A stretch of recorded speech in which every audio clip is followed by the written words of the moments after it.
How to turn off your activity status on Instagram. This tutorial shows you how to hide your Active Now status from others on Android.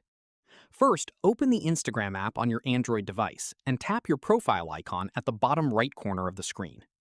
From there, tap the three lines at the top right to open the menu. After that, tap on Settings to go into your account settings.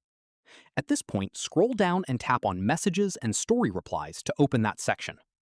From there, scroll down and tap on Activity Status. Following this, toggle it off to hide your active status from other users. From here, keep in mind that once you turn this off, you also lose the ability to see when other people are active.